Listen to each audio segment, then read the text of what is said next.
Here we are.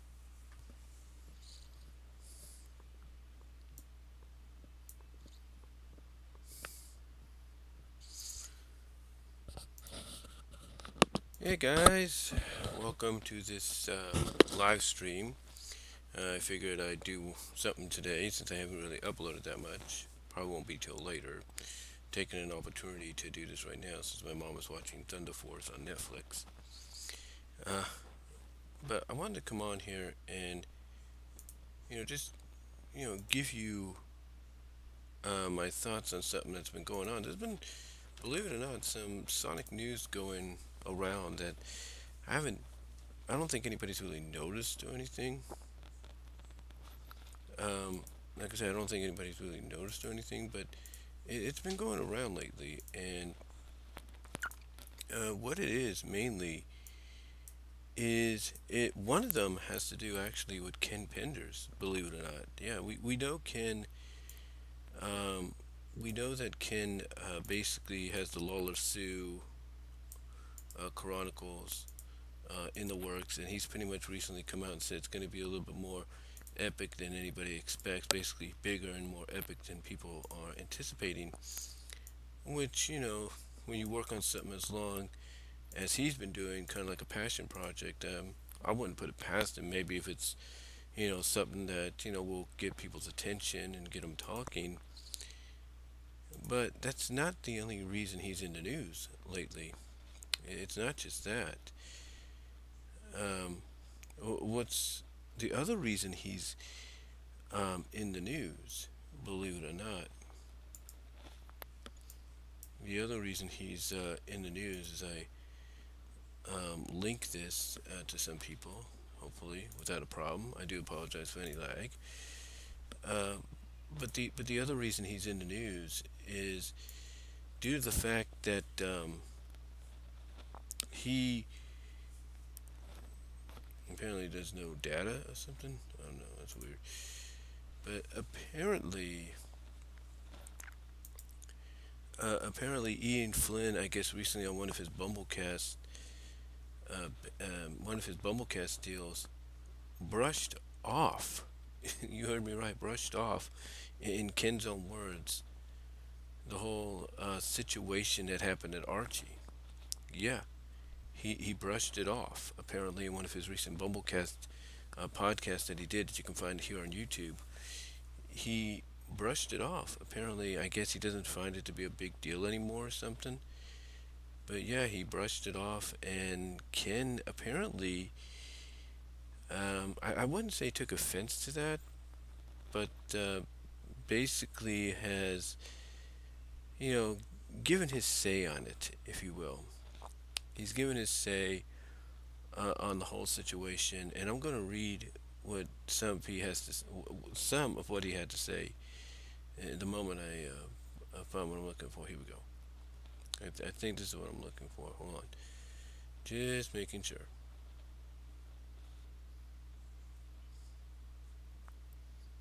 Yeah, I think I found what I'm looking for. Hold on. But yeah, basically,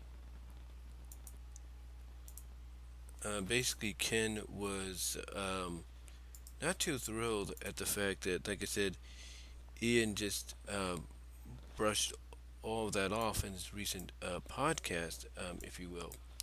It's like to him it wasn't that big of a deal, but of course, Ken, he doesn't like it when people just brush something that he took personally,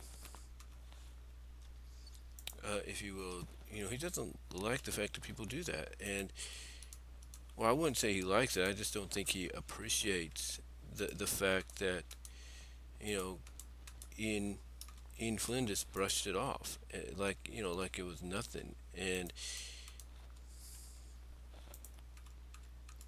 it's like you want to give this guy you know any more fuel to the fire, or any other reason not to trust you or anything. It's like, do you want to give this guy any more reason? You know what I'm saying? But yeah, apparently apparently he, like I said, he brushed it off like it was nothing according to him. And like I said, he didn't appreciate that whatsoever. So that was kind of it's kind of weird, if you will. So just take that off there for example. Yeah, but he found it kind of weird that he would just brush it off like you know like it was nothing. Like it was basically, as he puts it. I'll read this in a moment. Like he feels like it was a lifetime ago. Like it doesn't really matter as much anymore as it used to. And like I said, Ken took offense to that.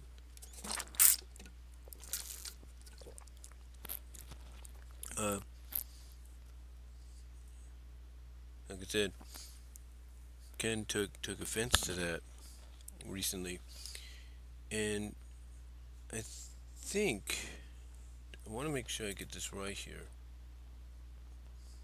because it was recently. I don't know if he started talking about this on the 1st or 31st, or whatever. Let me see.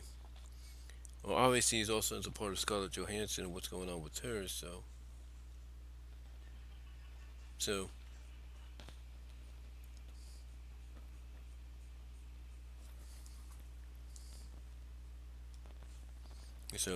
hold on for a second. Let me do something. Um, I'll just oops, I didn't want to do that. But yeah, basically he wasn't too thrilled with it, and I think we're at the right area where we're at here. So I think it was the second when he started to really address this whole situation, because as Twitter just does all this. So yeah, he even talks about Eternals, I guess. Just want to make sure I get everything here.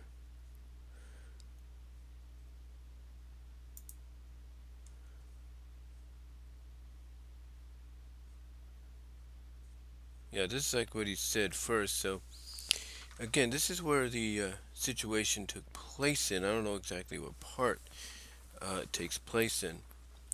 And I do apologize for any lag, and of course, as the description puts it, apologize for any interruptions that may occur. But this is what he said, and I quote. This is back on August 2nd. This was at 8:38 p.m. my time. Excuse me, but this is what he said, and I quote. This is from Ken Penders, because I guess it's something has to do right here with this recent one here on the second. This is what Ken said about what Ian had to pinpoint here. And depending on how you feel about him, this is what he had to say in a quote. I wish Ian would refrain from talking about the legal situation of my characters like he knows the bottom line. And the fact is, okay, let me reread that. Let me reread that. I'm sure you guys can see it yourself right now. But let me reread that. And also, as I check on something too, where's my remote here somewhere? Oh, there it is.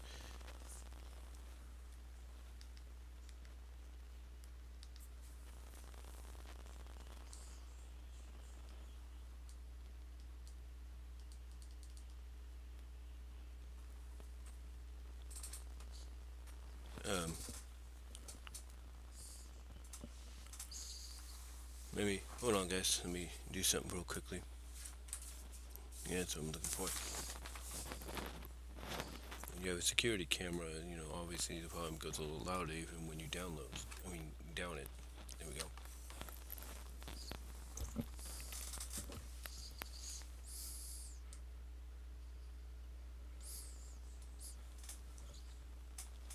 So there we go. Just got to do something. Like I said, it's opportunity I'm taking right now.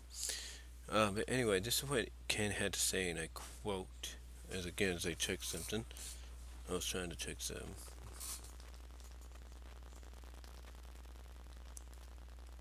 Hold on.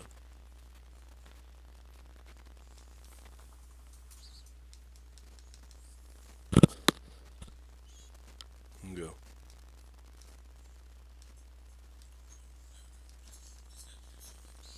I just want to make sure you can hear it. Um, but anyways, like I said, this is what Ken had to say about what Ian said in his recent Bumblecat podcast back on the second, and I quote. This is what he had to say because I guess he said something about the legality of what was going on with Ken's characters that, unfortunately got removed from the comic because of what happened behind the scenes. This is what Ken had to say in response, and I quote: "I wish Ian would." Okay, let me restart. Sorry about that. Let me restart. But this is what he had to say to Ken. I guess getting asked a question or talking about the situation. Um, basically about the whole legality of Ken's characters and all that. This is what Ian, and I guess it was a question a fan asked, but here's what Ken had to say in response to that answer that Ken gave to that question, I guess, in the Bubblecast. And I quote, this is what he says, and I quote, "I wish Ian would refrain from talking about the legal situation of my characters like he knows the bottom line. And the fact is, he doesn't. And it's clear he doesn't when he talks about the post-reboot characters' rights." So basically, it sounds like what he's getting at here is, basically he's calling out in a sense Ian Flynn for believing everything he's saying, but not knowing the facts. Like basically he doesn't know the entire facts. Like he doesn't you know basically as you read it right here, he's just saying um, he just wish Ian wouldn't talk about something he has no idea that has no idea about out anyway, like behind the scenes and all that, doesn't have any clue. And the fact and it's not just for his characters, but it's also for like the other characters, the post reboot character rights as well. So in other words, like characters that were created for the soft retcon reboot that Ian doesn't own the rights to, or if he does at all. And continuing on, this is what he said. I don't know if this is in order. I have to see. Let me. Yes. Yeah, it's in order. It's in order. So let's get back to that. Hold on. And now she's watching the Giants game. It's on right now. But the Giants and the Diamondbacks, that is. Okay, so here's continuing on. Here's what he had to say. So again, this is what he said at first. Basically, he wished Ian would refrain from talking about the legal situation of his characters like he knows the bottom line, and the fact is he doesn't, and it's clear he doesn't when he talks about the post-reboot characters' rights. In other words, like perhaps characters that others made for the software kind of reboot starting with 252. Continuing on, and I quote, this is what Ken had to say continuing on. Ian clearly, okay, let me read that. Ian clearly also doesn't know what a fair deal is when it comes to licensing rights. What he is doing is avoiding having to say he has no interest in using any of the Archie Sonic characters without getting people mad at him. Let me make sure everything's cool there.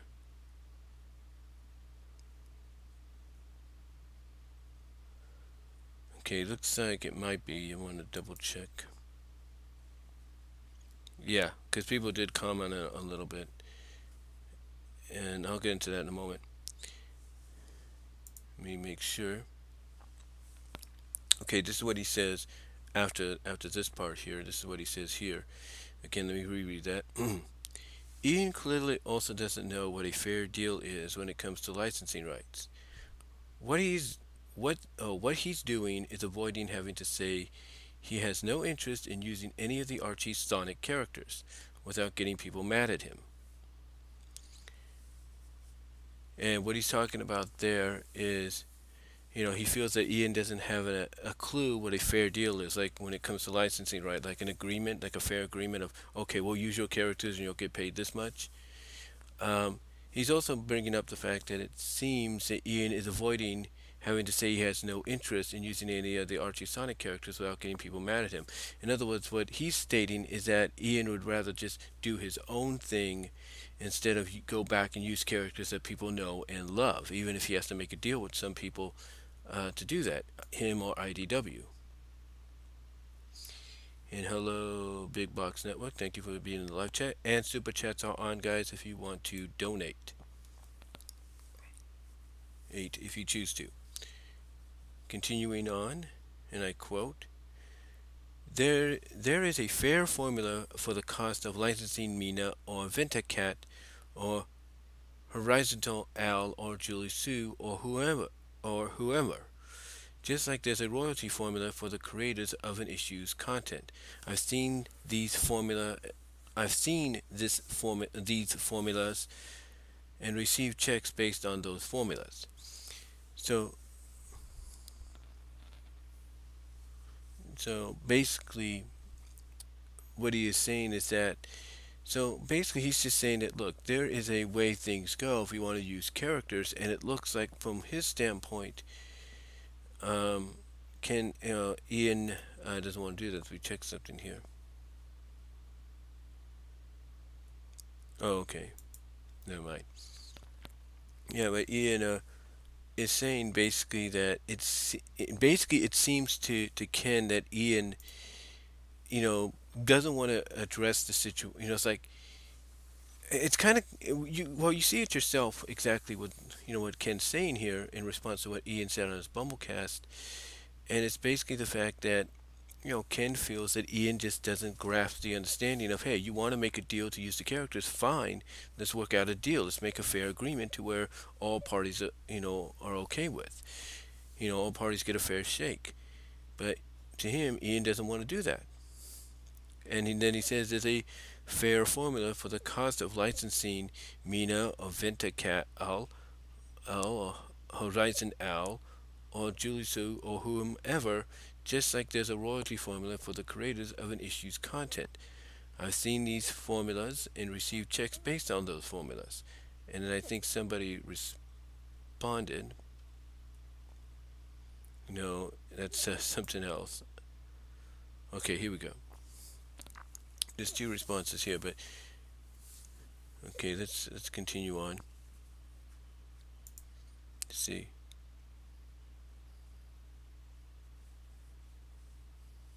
All right, let's continue on. Here we go.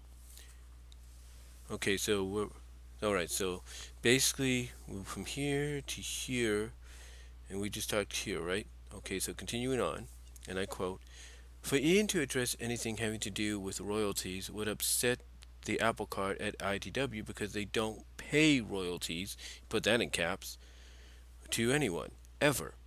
Stan Goldberg never received a dime for them reprinting his work in a book that spotlighted Stan's work. Imagine that." And then he continues on. It also appears Ian considers what happened at Archie. Okay, let me read that, and I quote. It also appears Ian considers what happened at Archie happened a lifetime ago.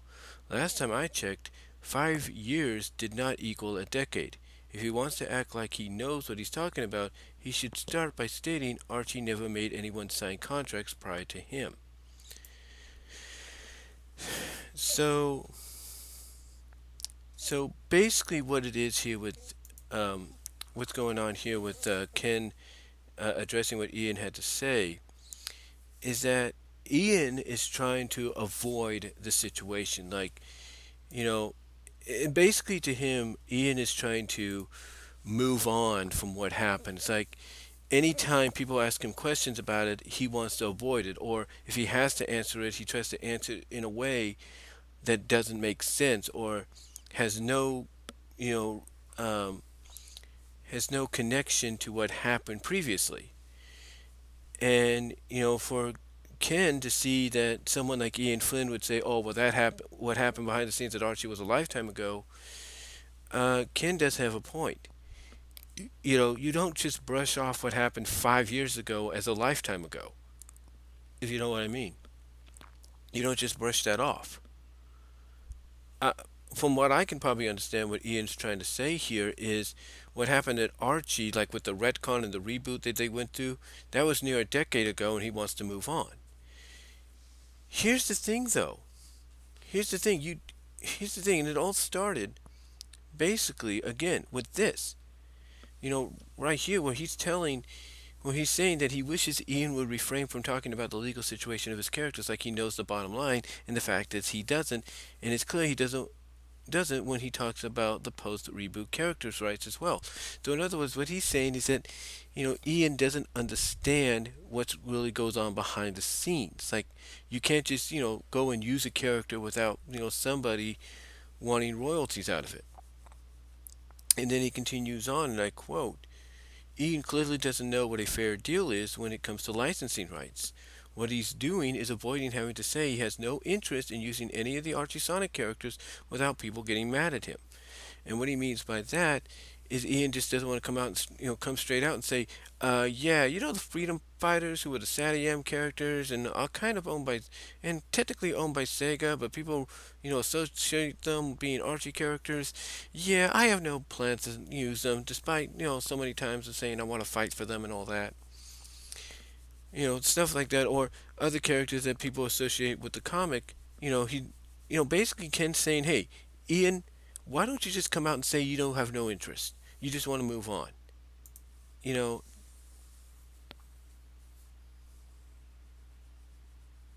it's like, why don't you just, you know, it's like, that's what he's saying. It's like, why? Basically, that's what he's saying. It's like, why don't you just, you know, it's like he's just asking him, why don't you just say you don't want to use them and you just want to move on? That's it. That's it. I was just checking the super chats there, and I do apologize for, like I said, any lag of this, any. But that's about it. That's all he wants. All he wants him to do, right? That's all he would want to do. I mean, wouldn't you want somebody to do that? And now, here's the thing. Let's see. All right, so we had plenty of responses. Ken just connected it all in one thread. We had plenty of responses. One person here said, responded by saying, Ken, if you're going to try to use our show to get the Sonic fan base riled up in your favor, the least you could do is join our Patreon. And then Ken's response is, another know nothing heard from. You sounded like a lap rather than someone who does the homework. That's the problem with so-called journalists today. More opinion and less information. Yeah, and some people have criticized him. There's no doubt.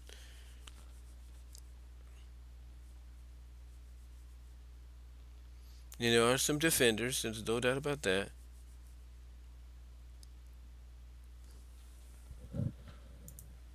That. And then we have here, there are some people, even, um, somebody like, everybody has their opinions on both guys and how they feel about them. You know, there's all that. And everybody has a right to that. There's no doubt about that.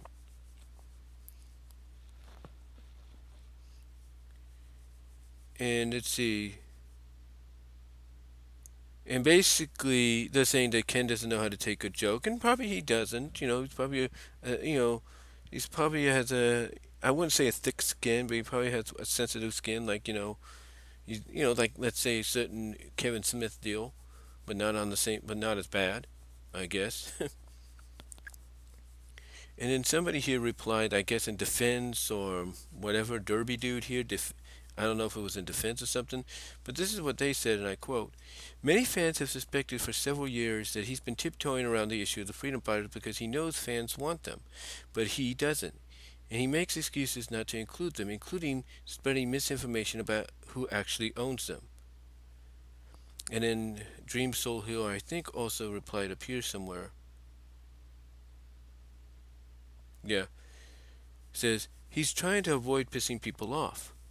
And then Derby Dude says, well, he's pissing people off anyway by lying and pretending he cares, when he clearly doesn't. Or he'd be fighting tooth and nail to get the freedom fighters into the comics, which is funny because he wouldn't have to fight Sega to do this, as Sega owns the properties, and those properties could make Sega much more money than they care to admit, if they would properly utilize them.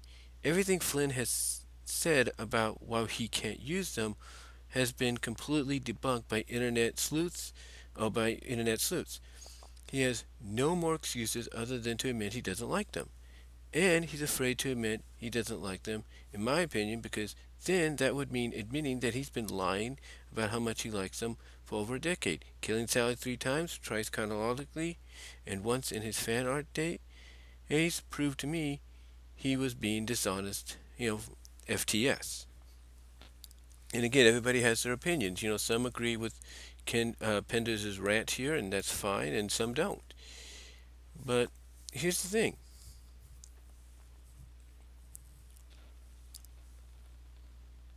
You know, here's the thing. What Ken's saying that Ken has a right. Ken has a right to say what he wants to say. There's no doubt about that. You know, um, there's no doubt about that. And then he says this. I think afterwards, he says, "This is what Ken says." I think afterwards, he says, and I quote: "Seriously, I wish Sega and IDW would make an attempt for my characters. My lawyers would love a quick and easy payday. There's a lot of there's a lot Ian doesn't say because he doesn't know the law or the actual facts of the case. No one has the receipts I do when it comes to my characters." And then we have some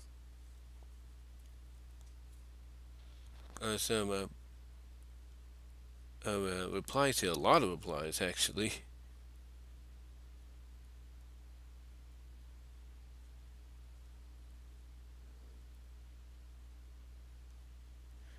So basically, again,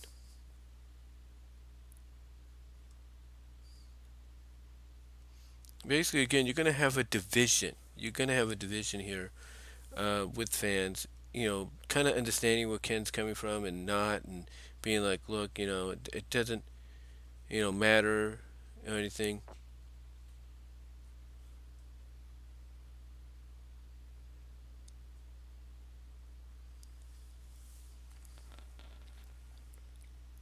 Stuff like that. Sorry about that. There.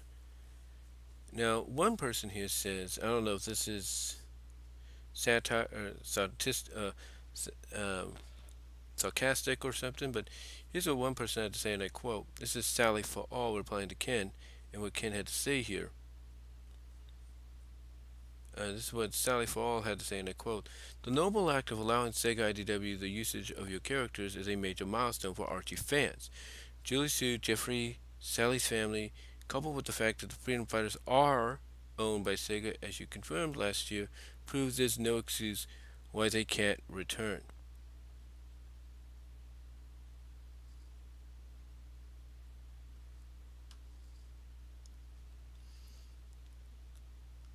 And some people, let's see, and then that's okay. Now asking, did they miss something? And this person saying, "You'd be honestly doing a great favor if you allowed Sonic Chronicles to get the sequel it needs." And then he says, "Look, he's basically saying, look, if they want to do it, they know where to find me. I'll refer them to my lawyers." To my lawyers. Okay, let me read that. Went off track there. He says, "If people want to do it, they know where to find, or know where to reach me. I'll refer them to my lawyers to draw up the contracts. It's no different than when a piece of music or a movie clip is used in a new film. They pay license fees for that." And I think, let me see, did he continue? No.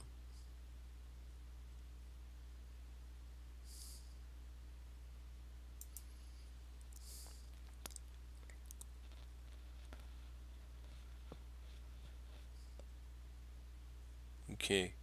Now somebody actually responded by saying, "Ken, it's been 8 years since those characters were dropped from the comics. It's time to move on." And then Ken's response is, "I have moved on. I'm doing my own thing with my characters. I'm not the one pining to work on Sonic or with Sega IDW. I'm fine the way things are." In other words, he's saying he's moved on. He's cool.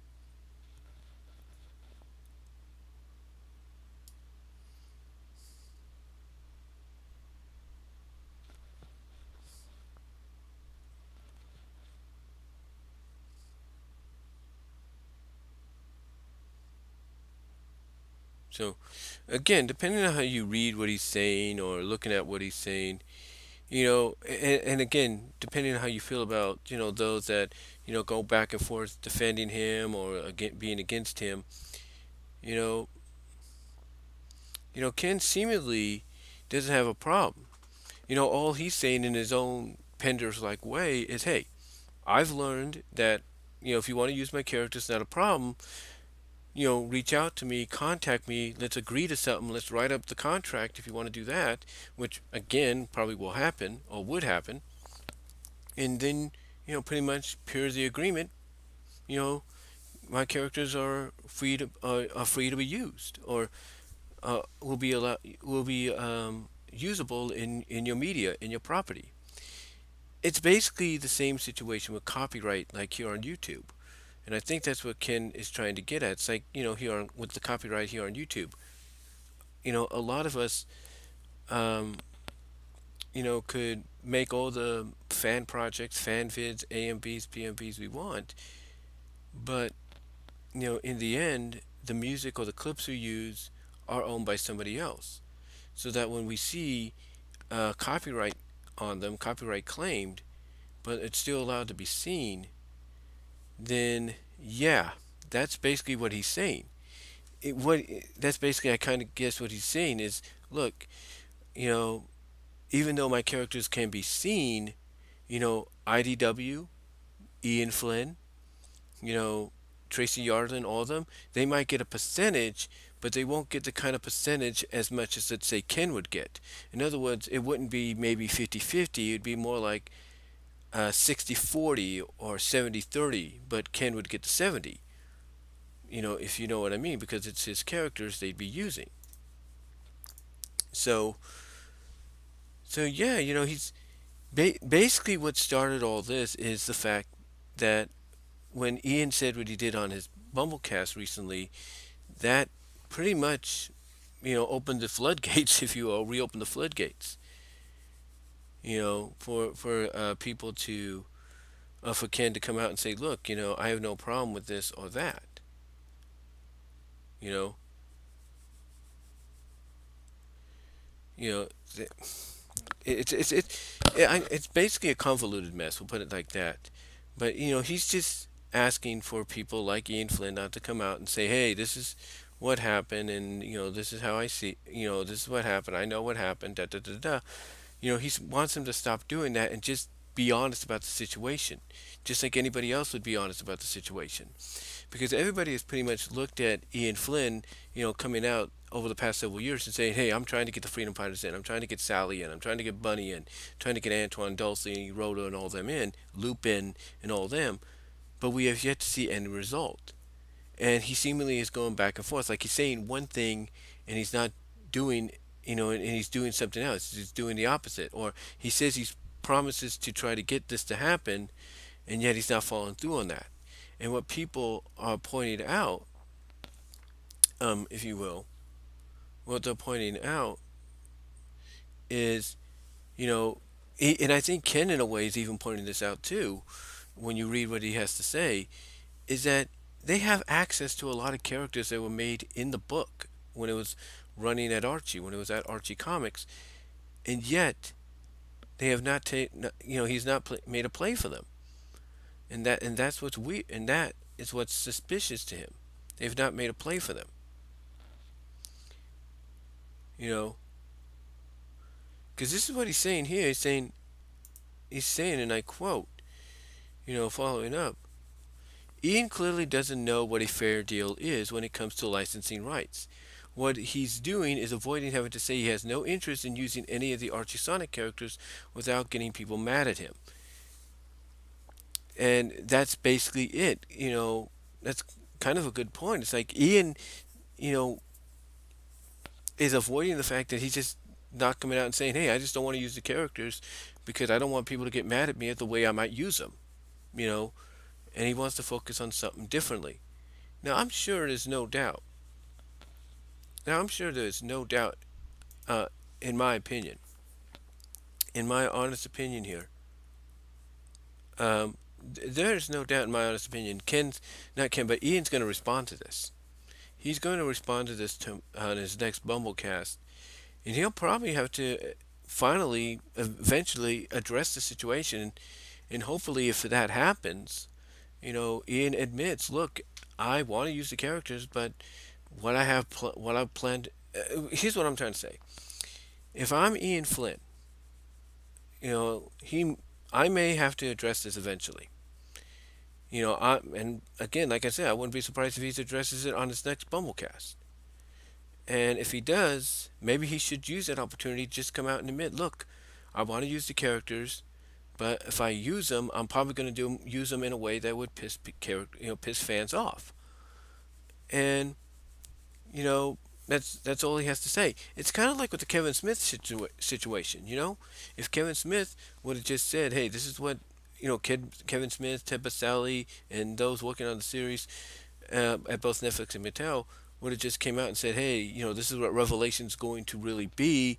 And not exactly what I said it was going, or not exactly what we said it was going to be, they would have avoided so much backlash. And that's a fact. They would have avoided so much backlash. And that's basically what you're getting here with Ian is, from the eyes of someone like even Kim Penders. Like, if Ian would just come out and say the truth and stop tiptoeing, dancing around it, prancing around it, maybe people wouldn't be so critical about him. I mean, heck, I listen to, what is her name, Crystal Maiden 77 on YouTube at times, and her newbie perspective reviews. And even she has pretty much called out Ian Flynn for some of the decisions he's made. I mean, she's even said that when it was revealed in 247 that Sally was the traitor Silver was looking for, that she believes Ian pulled that out of his you know what, and that was just something that was probably not even on the radar, if you know what I mean. And she's probably right. She's probably right, but we don't know. We don't know if that's true or not, if that was just a last minute decision or not. But the way things are going, I don't think anybody would probably put it past that. But yeah, here's the thing. Here's the thing. Ken has a right to his opinions. And let's be honest, whether you like Ken or you don't, whether you're like Ian or you don't, whether you're kind of, you know, in the middle with them, like, you like what they've done, but you don't like what they've done, kind of like the good and bad, like you'd like to talk about the good they've done, and sometimes you have to talk about the bad stuff like that. You know, depending, how you feel about them.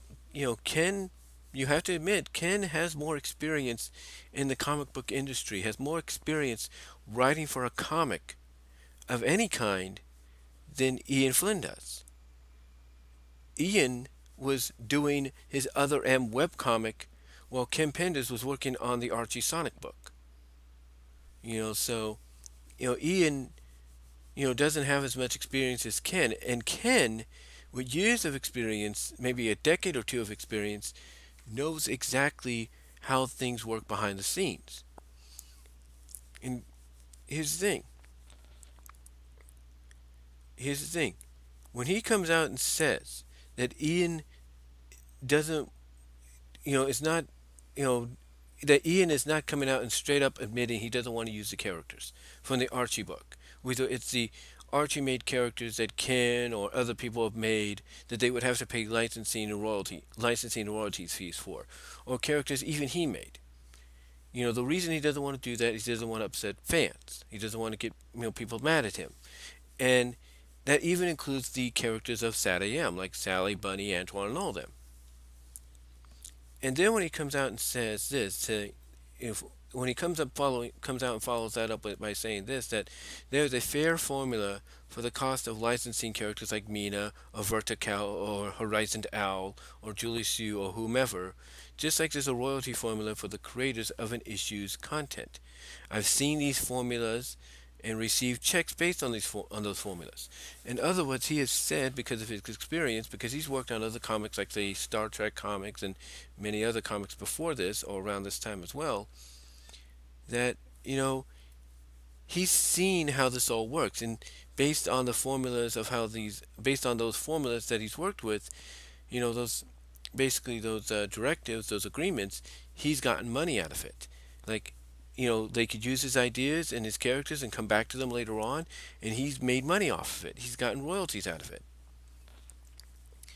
And then he follows that up by, and then when he follows that up by saying, for Ian to address anything having to do with royalties would upset the apple cart at IDW because they, and he capitalized these three words, don't pay royalties to anyone ever. Stan Goldberg never received a dime for them reprinting his work in a book that spotlighted Stan's work. Imagine that. And we've all heard, Clownfish TV has talked about this and others have talked about this. IDW behind the scenes is not in a good place. Like they may seemingly on the outside be in a good place and they're trying to venture off into other areas of media like shows and movies and stuff, but that behind the scenes they're not in a good place. They're not as great as they seem to be, or not as, you know, on the up and up as they seem to be. Because according to Ken, they don't pay royalties, at all for anybody's work.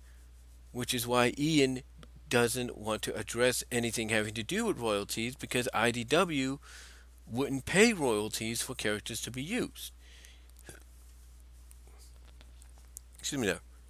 And then he concludes this by saying, it also appears Ian considers what happened at Archie, happened a lifetime ago. Last time I checked, 5 years did not equal a decade. If he wants to act like he knows what he's talking about, he should start by stating Archie never made anyone sign contracts prior to him. And Ken is saying that from experience because Ken, along with others like Mike Gallagher and, you know, others before Ken's time and after Ken's time, like Carl Bowlers and all of them, they never had to sign contracts. They were brought in as freelance writers and artists. So, he kind of, whether we like to admit it or not, he knows what he's talking about. He knows what he's talking about, if you will. And there are people, like I said, that have responded to what Ken had to say here after hearing what Ian had to say on his podcast. Like Space Fox here said, and I quote, well, as you know, Mr. Penders, IDW is a totally new world based off the game Sonic Forces. Unlike Archie, that was based off SatAM, this world is different. Therefore, Archie characters wouldn't quite work. I mean, I'd love to see the Freedom Fighters back, but I doubt it would ever happen. And then, of course, they had a couple of replies after that. One's by Nintendo Dude, who says, you never know what the future could hold, which is true. And then you have System 509 say, I'm starting to think it's best we all just move on from everything Archie related. From where I'm standing, it just looks like a hot mess of weird characters and let me read that. This is what System 509 had to say in response to Nintendo Dude. And I quote, I'm starting to think it's best we all just move on from everything Archie related. From what from where I'm standing, it just looks like a hot mess of weird characters and complicated legal issues. And then Alex basically had to say, the characters from Archie aren't that weird, and the legal issues aren't even that complicated. And then System basically said, well, of course you'd say that, Alex. You grew up reading the thing, but for me, from the outside looking in, it just seemed like an incoherent jumble of stuff that has no business being in Sonic. As for the legal stuff, well, nobody's explained it well, apparently, so no wonder. And then Alex had to basically say, look, I didn't actually grow up with Archie. I didn't even grow up on SatAM. I grew up on Sonic X and the GameCube and Game Boy era. I didn't get into them until they were midway through the reboot. And if you wanted an explanation regarding the case, all you had to do was ask. And then he gives a couple of examples and everything with videos and all that, which I may check out myself later on. So I'm gonna, if I can, I guess I can't retweet that. Um,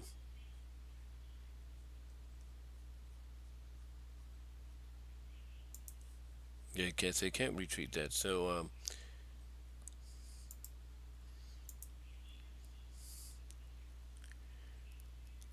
let me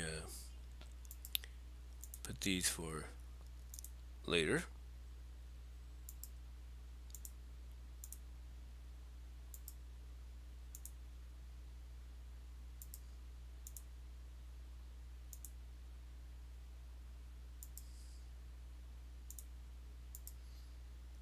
guys, while I do this.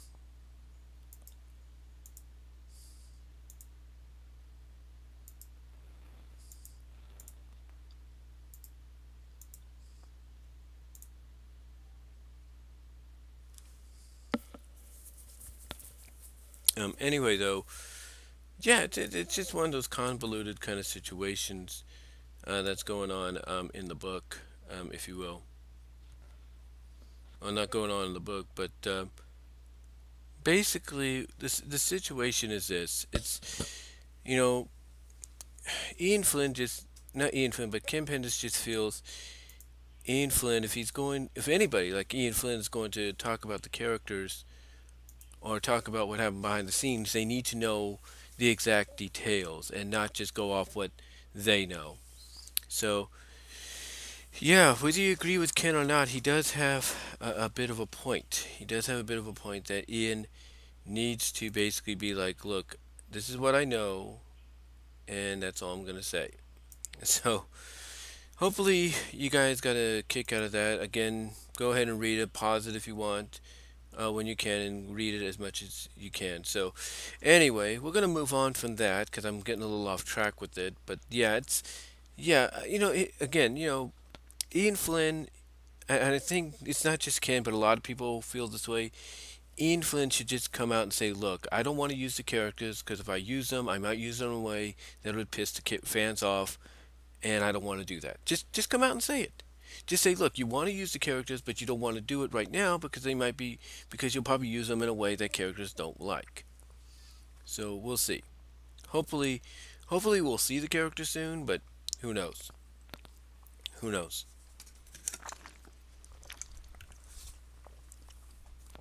Let me check something in my phone. Just died.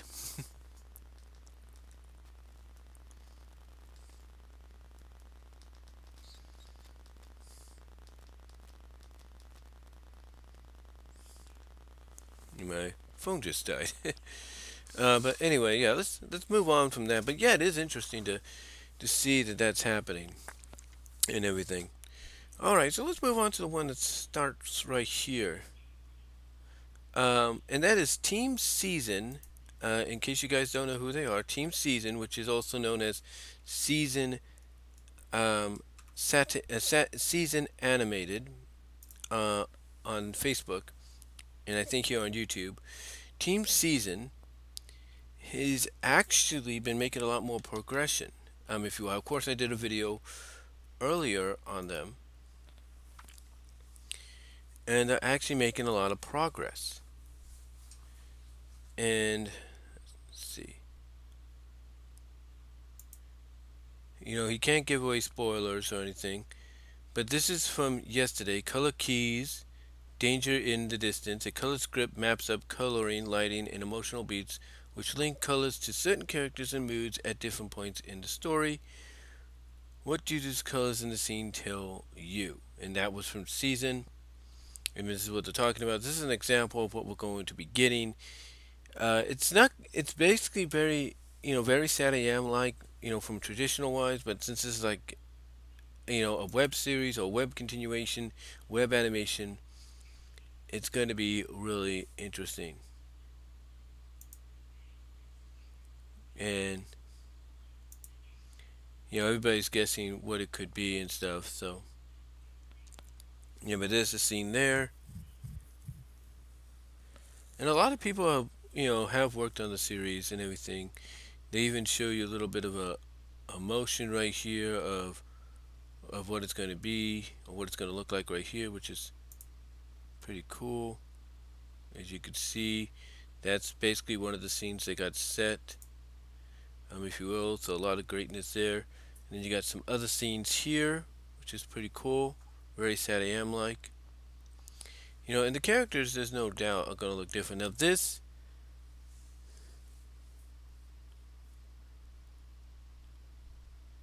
is pretty good. It says, with the help of Team Season, the third season of Sonic SatAM, of course, hopefully sooner than later. The story needs finishing. They still have to write a little bit more on the script. But this was that one scene that they put up initially, which was kind of cool to see.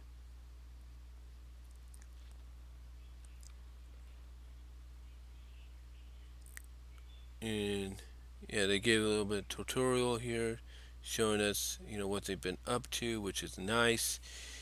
And this is just another example of what we've been seeing throughout, several years here on the internet, and courtesy of places like YouTube and courtesy of places like YouTube and BitChute and Dailymotion and Vimo and all these places. We're starting to see the rise of independent workers and all that. Doing, well, not independent workers, but independent animators and fans of other places that, fans of other franchises, doing what they can to bring this all to life and kind of give us what we want as fans, kind of give us that vision of what we've been wanting, you know, as fans for quite some time. Now here's this roundtable one, which is pretty cool. Look at this. They show how they animated it, which is really how they went through all the progress to make it happen. It's pretty cool. And they actually do have people in studios, actual studios, to make this happen. So that's pretty cool. And let me see if I can get this for you guys. Bunny and I will enter the city. While Rotor and Sir Charles work on the plans for New Mobotropolis.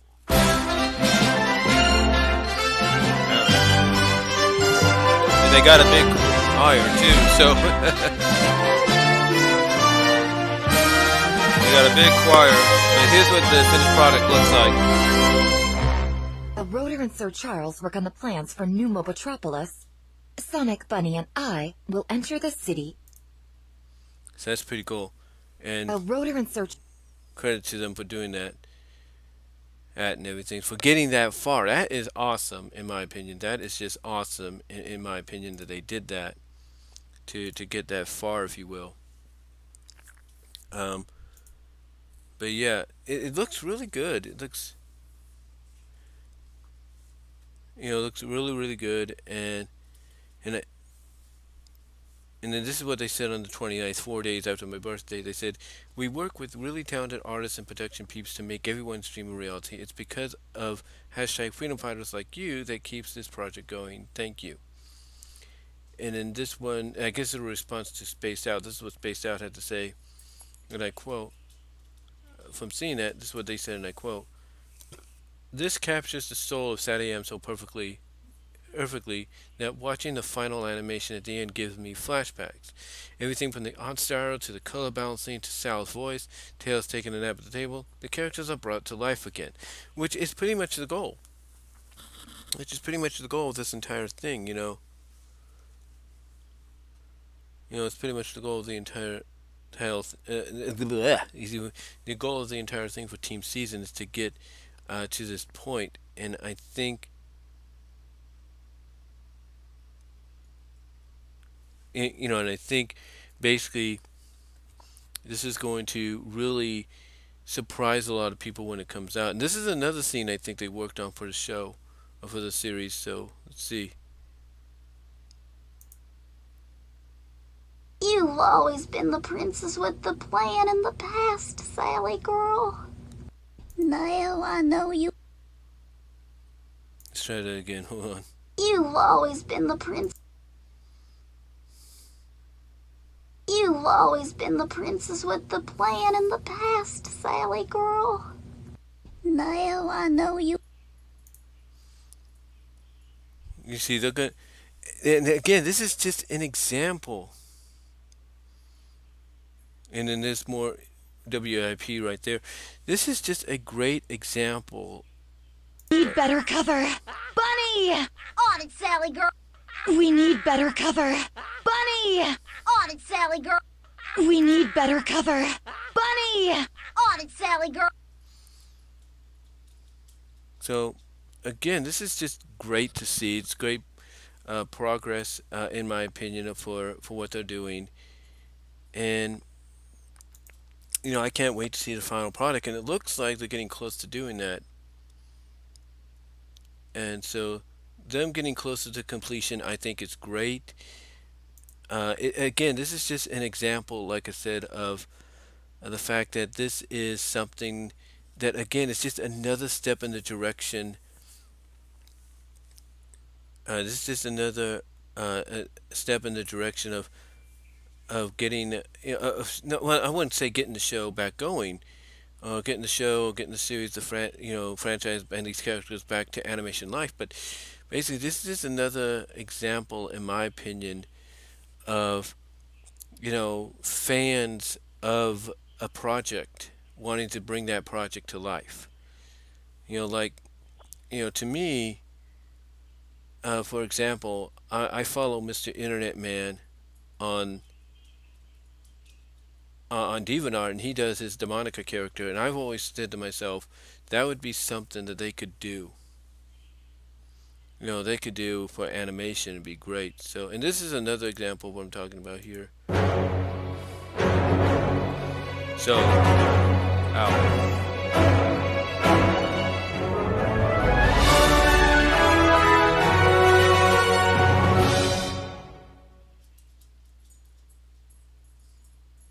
Robo Remnants.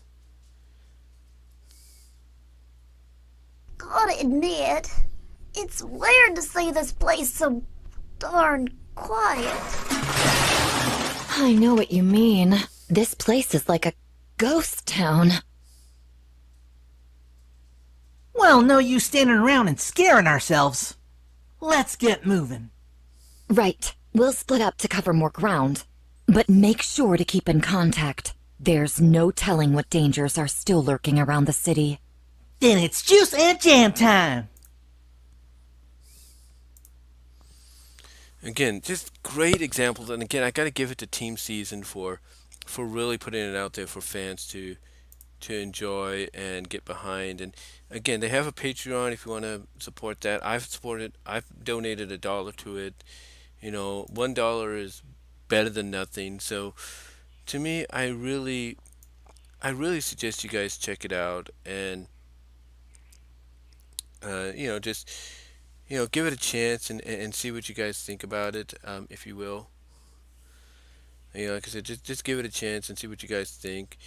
I think you'll really enjoy what you see because, like I said, after just showing you some of those things there, it's just another example of independent animators and people who are fans of projects and stuff wanting to see those projects brought to life, wanting to see the characters brought to life, not just in webcomic form or fan fiction writing form, but animation, fluid animation, CGI form, whatever direction you go with. And when you combine that with a established fan base, like Sonic SatAM, you know, I think it writes itself. So to me, the finished product, in my opinion, is going to be great. And the question obviously is, and anybody has, is where is it going to show up at? And obviously, it's going to be on YouTube. It's going to be on YouTube, and I think YouTube is the best place for it to premiere because it's more out there and everything. It's going to be more accessible. So YouTube and I think Vimeo are going to be the places you can find it. And I think even Facebook. So Facebook. Here's why I think you're going to see this when it's the finished project is completed and everything. This is why I think you're going to find it. You're going to find it here on YouTube on their YouTube page. You're going to find it on their website, which is right here. You're going to find it. You're going to find it on, like I said, you're going to find it on the YouTube page. You're going to find it on the website. You're going to find it on the Facebook page.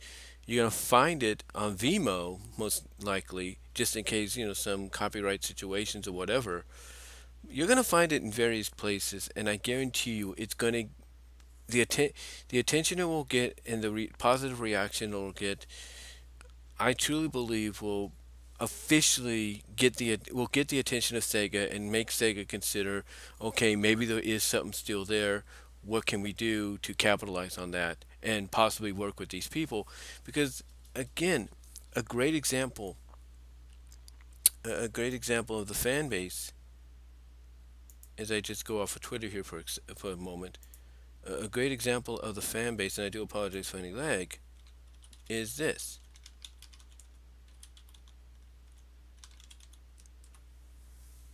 this here is a good example of the fan base. And boy, these prices go up real high, if you know what I mean. Fortunately, I have two copies of it, one I watch and one that's still in its plastic original seal. But anyway, this here,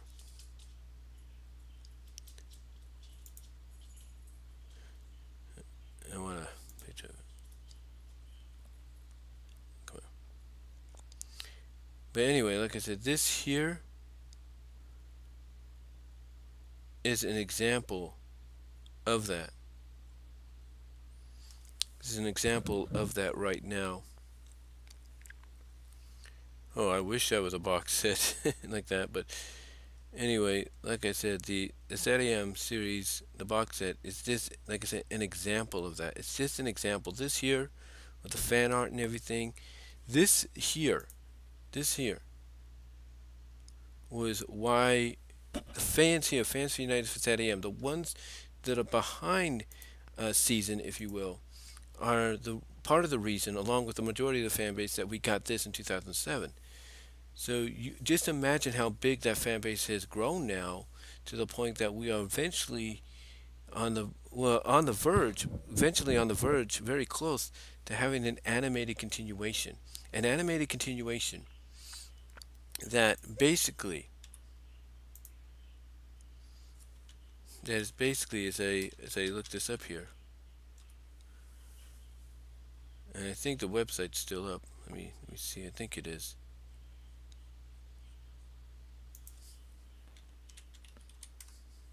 Not really sure. Here we go.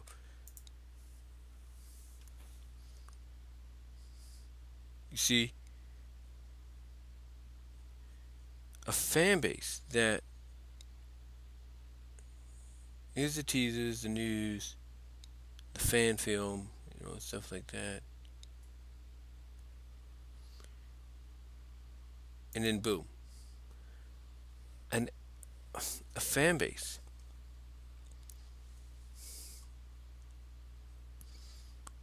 that has created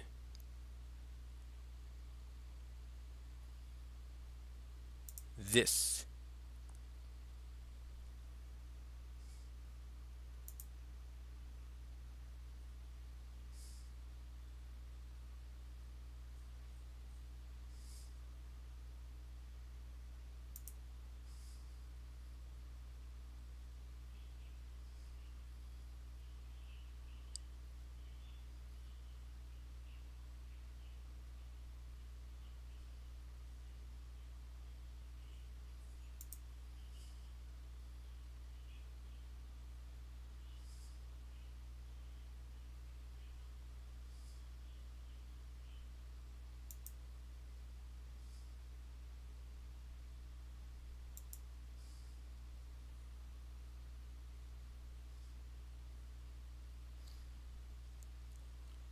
See this? This is basically what I'm talking about. We have these are comics here. Some of them based, I think one of them, and we're going to go to uncategorized, but some of them are based. Some of them are originally. Oh, come on here.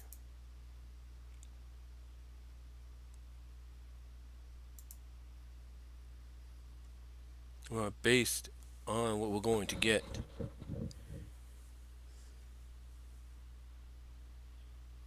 Like this could be a clue. Like this here could be a clue as to what we're in store for. Within the next couple of within the next year or so. A couple of years anyway. This kind of gives us an idea of what we're in store for right here. So yeah, overall, the great overall team season. They're making great progression, and I definitely suggest checking them out. I definitely suggest checking them out. And they've been doing this for a long, long time, guys. They go all the way back, a lot further than this, actually. You see what I'm saying? This is the, like right here, this is 2009. Again, this kind of gives us an idea of what we may be getting very, very soon. So I like that. I like the fact that we're going to be getting that soon, possibly in animation form. Oh, not possibly, but definitely in animation form. So yeah, I'm looking forward to it. And I strongly suggest you guys supporting them on Patreon when you get a chance, if you will. So yeah, definitely support them, and I think you'll probably enjoy the result of your support. All right, so the next one we should talk about is, will woke problems plague with woke problem? Okay, I should read. I should type that differently. There we go.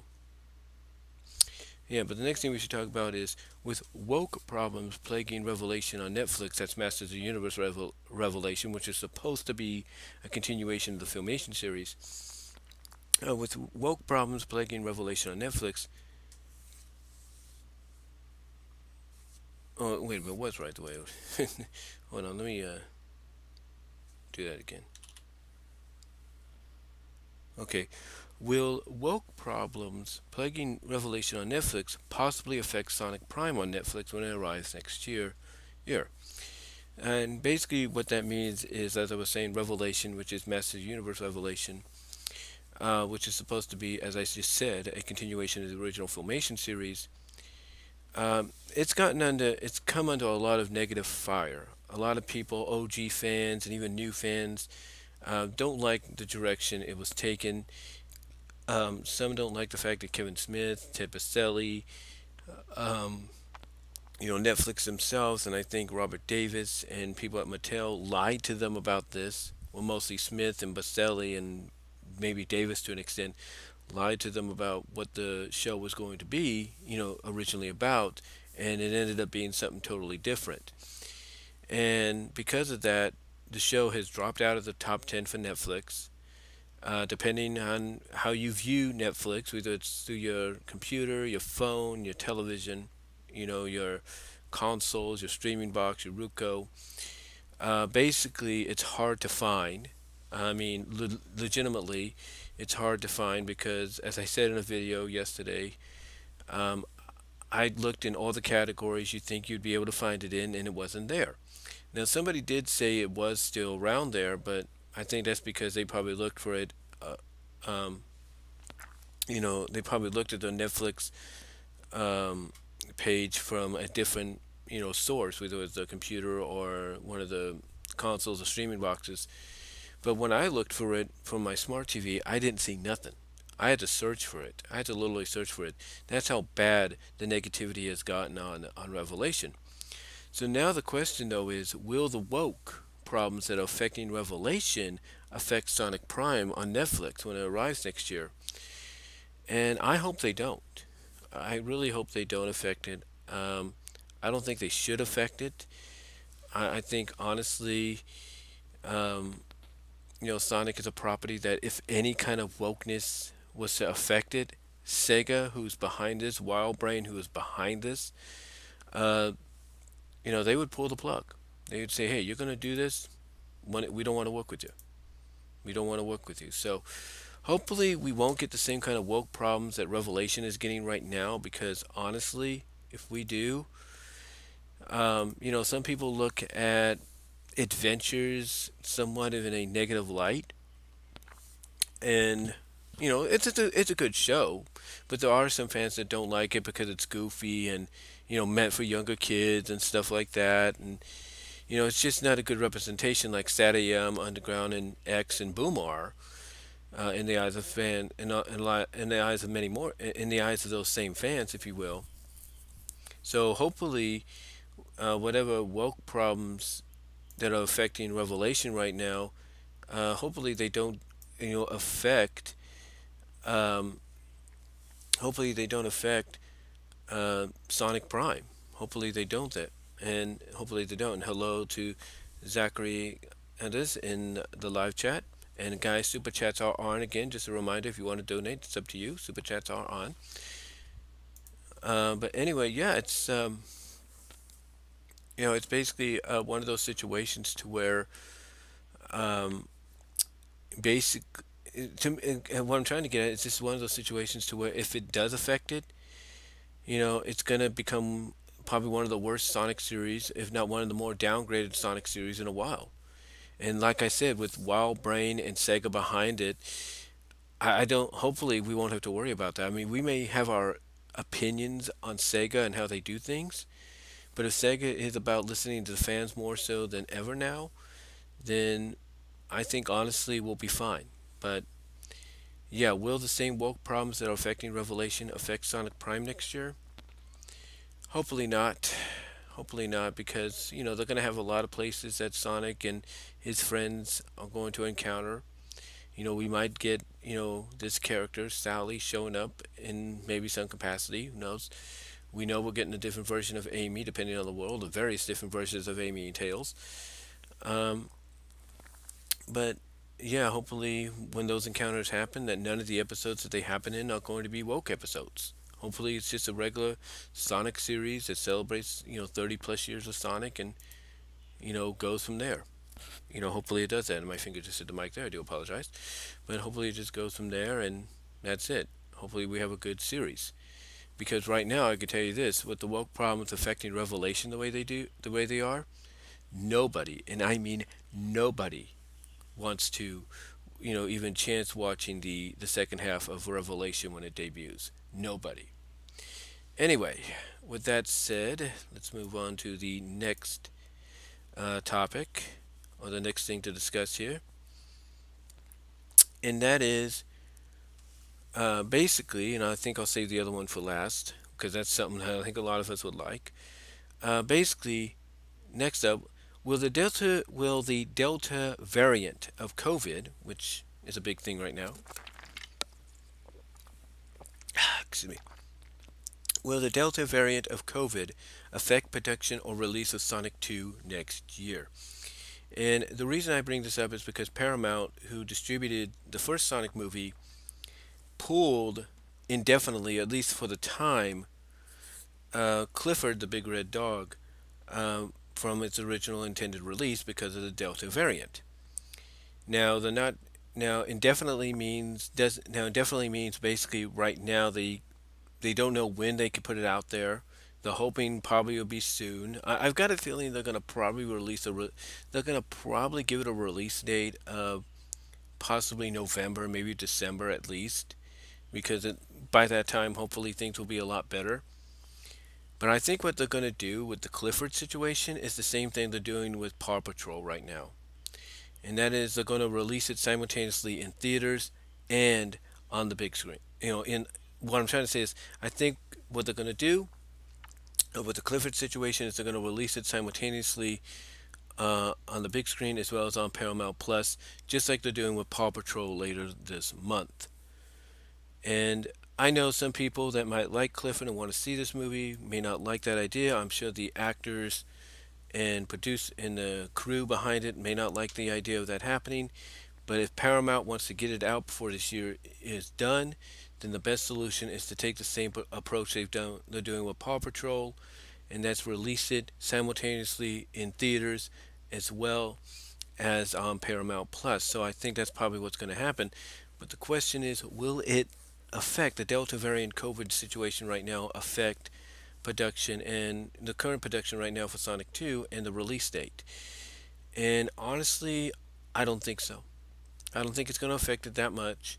I think they're going to take the precautions necessary for production. They're going to make sure people get vaccinated, or they're going to make sure they either show proof of vaccination, or they're going to have them get tested. One of those. I think what's going to happen is Paramount is going to make sure anybody working on the series or working on the film, whether it's the animation, whether it's the on-set deal, they're going to make sure that they basically, if you will, I got a feeling what they're going to do is they're going to make sure basically that um, the vaccines are mandatory.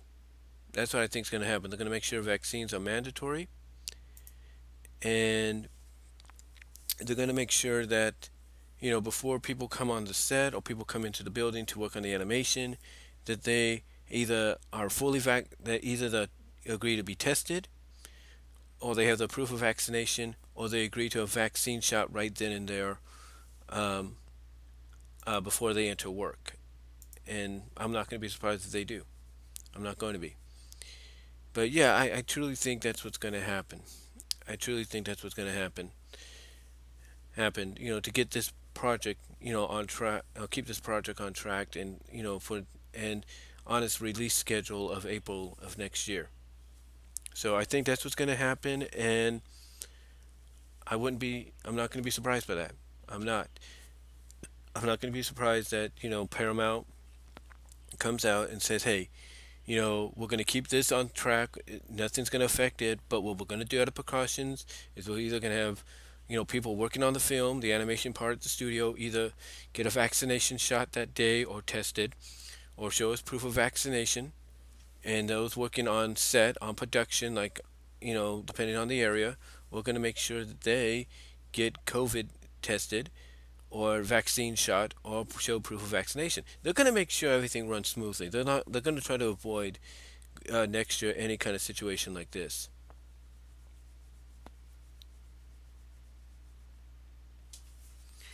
Um, would they take a hit in profit if they release too many films at once? Maybe they'll take a hit because people would want to choose one over the other, but I think honestly, right now, the Sonic movie I think is going to be fine. But when it comes to, like I said, Clifford's probably going to follow the same path as Paw Patrol, and we'll just have to deal with that. If you were looking to seeing that on the big screen, well, now you're going to have lucky, if not unlucky, fortunate or unfortunately, you're going to have a more easier option to watch it. If you know what I mean. But we'll see what occurs. We'll see what happens. But yeah, I don't think the Sonic movie will be affected that much. I think they're going to take precautions on it now that they're getting into the final stages of it. Like if they have to do any more reshoots and stuff on location, they're going to make sure people have either proof of vaccination, or they're going to admit to a vaccination shot, or they're going to admit to testing. That's what's going to happen. And the same with those at the studio working on the animation for Sonic, Tails, and Knuckles, and anybody else that game wise would show up.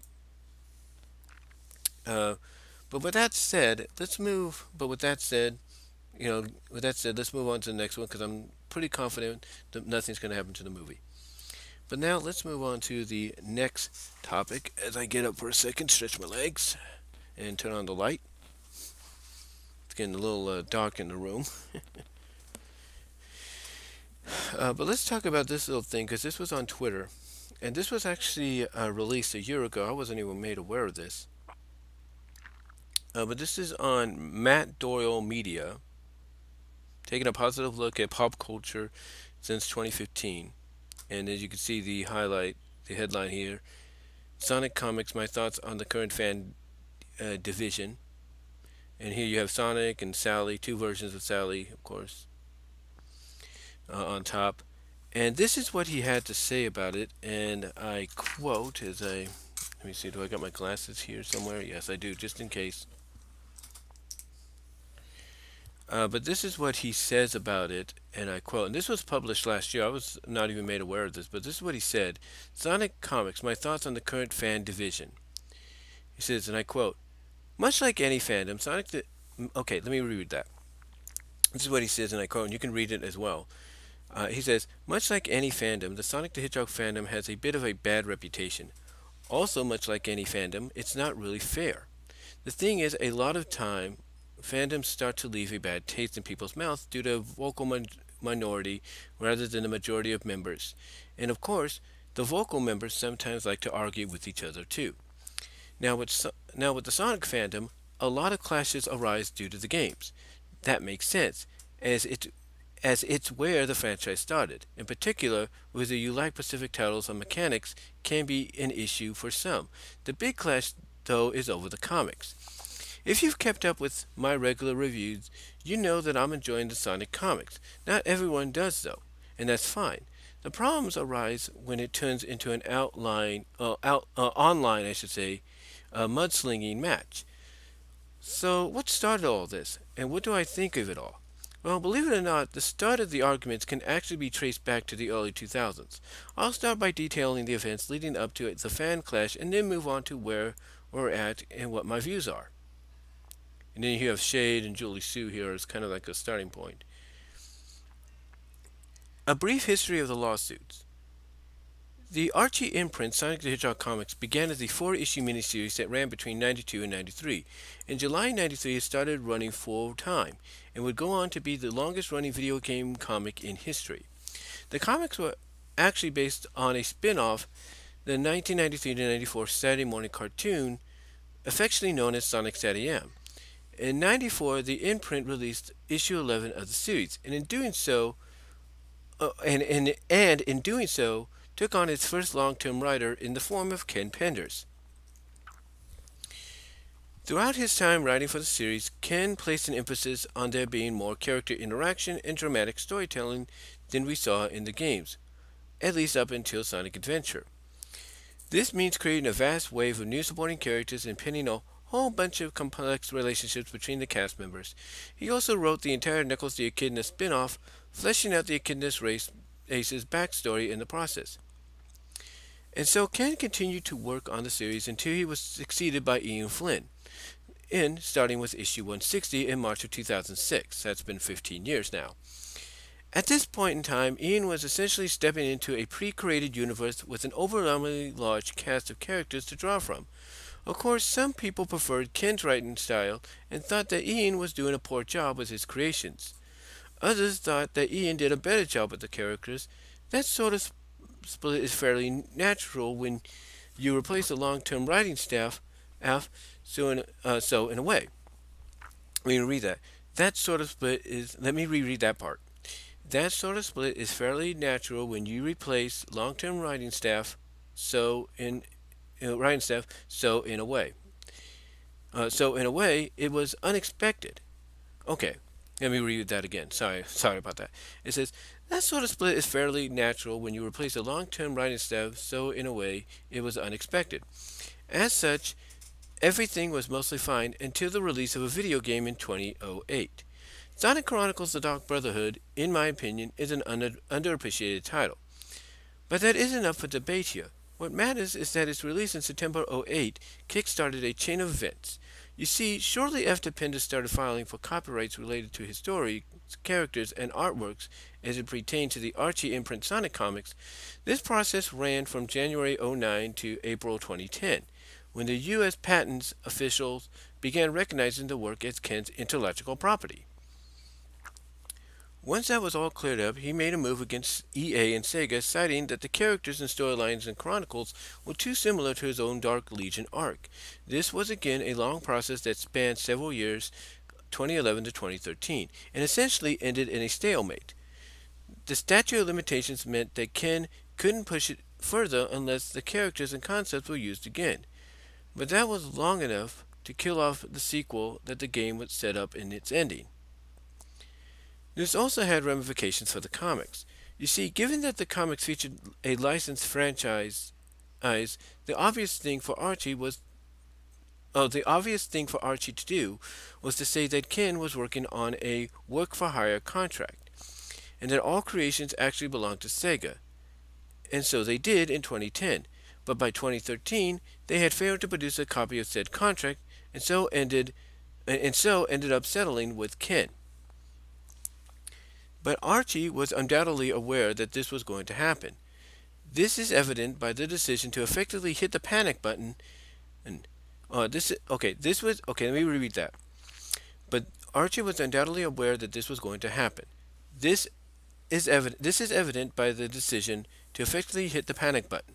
In late 2012, Archie removed all reference to Ken Penders related characters from the series. This meant having to rewrite issues 244 to 246 of the main comic and issues 46 to 47 of the spin-off Sonic universe. Even the reprint specials removed the old arcs that featured Ken's characters. Then in September 2013, issue 252 was released, and we hit the second Super Genesis Wave arc, which effectively reboots the entire comic universe. The consequences were far-reaching Sega introduced a new mandate that placed a lot of restrictions on what official creators could do with the Sonic franchise, and not only comics, but games, TV, films, and toys. The full list can be found here. But among those restrictions were not allowing characters to have familiar relationships unless previously established by Sega. An example, Cream and Vanilla.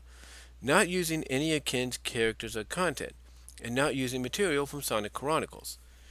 Character restrictions were also put in place, preventing Sonic from losing and barring imminent/love relationships. Given the amount of relationship drama that the previous era of Sonic comics portrayed, the last one meant a complete shift in tone.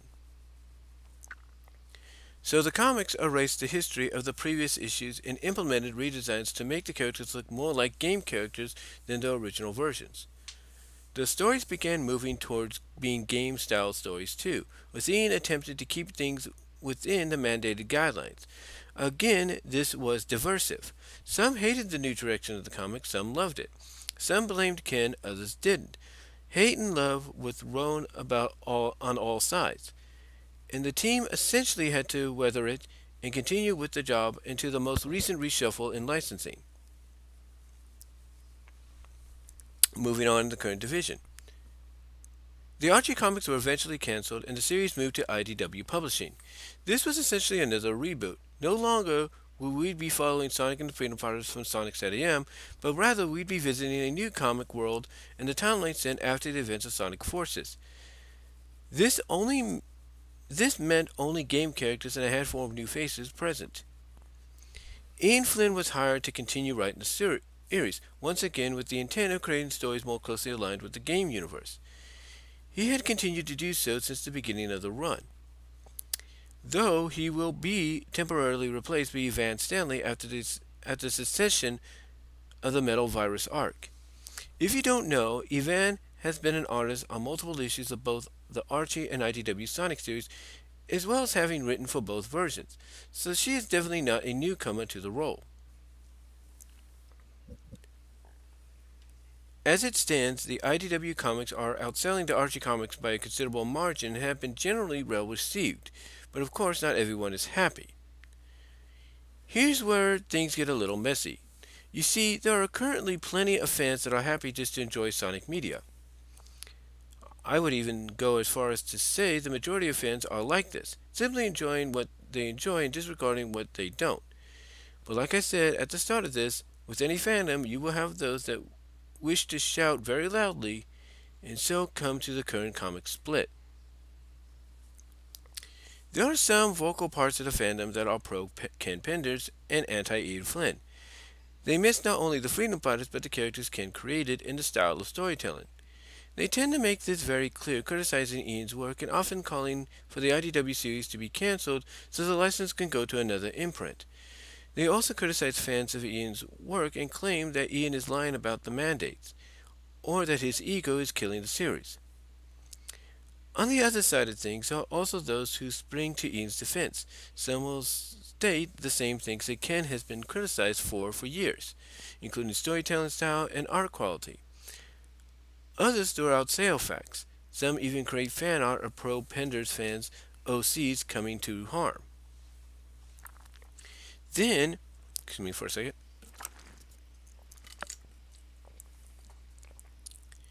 And then the arguments go back and forth with people essentially just shouting at each other and making the same points over and over again. Unsurprisingly, this resolves nothing.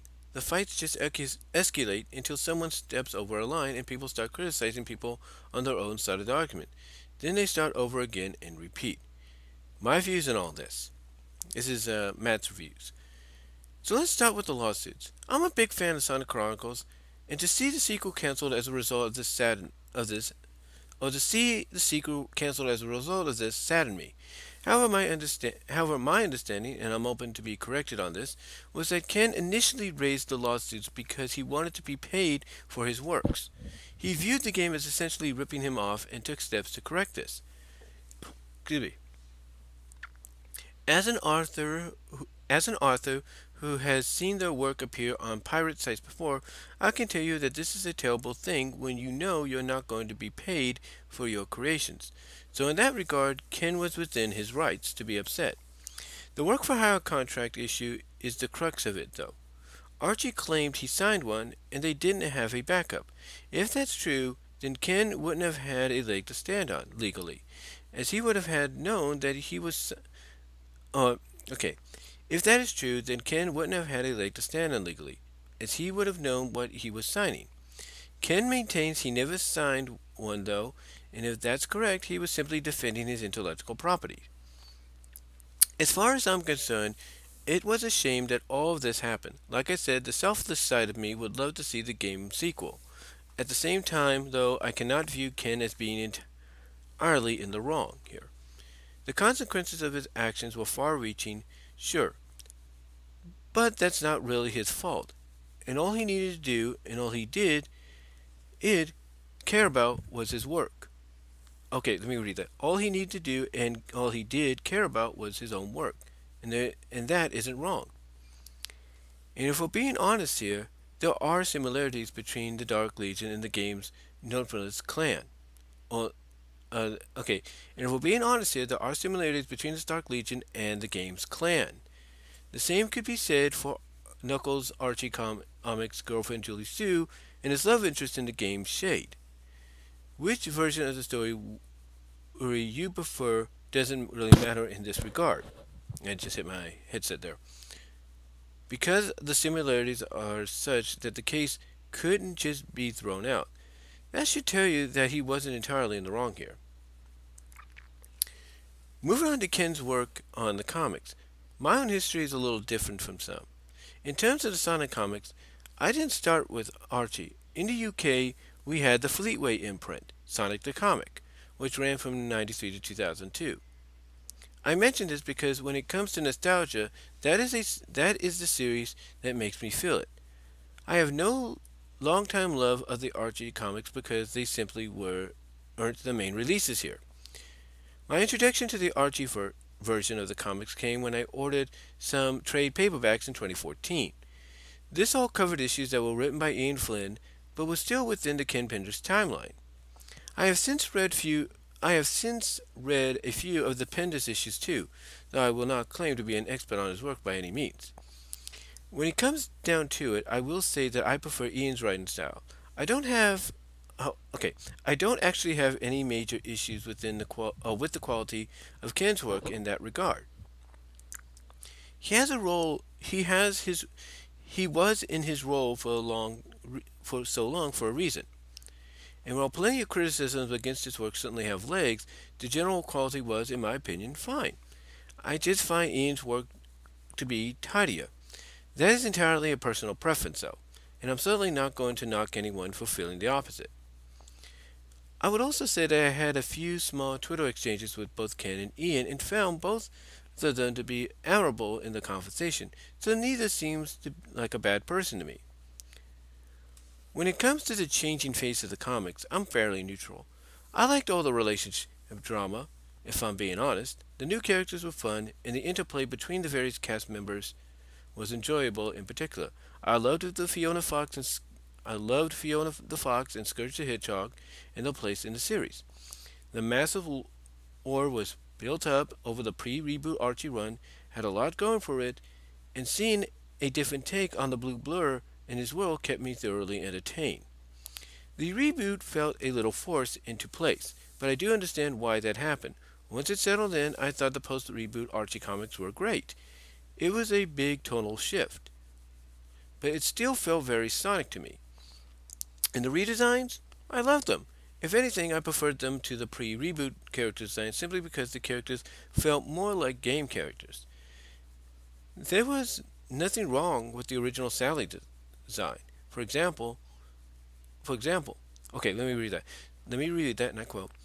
There was nothing wrong with the original Sally design, for example. But the new look felt more on brand for the franchise as a whole, even if it differed to the SatAM cartoon. Which brings us to the IDW comics.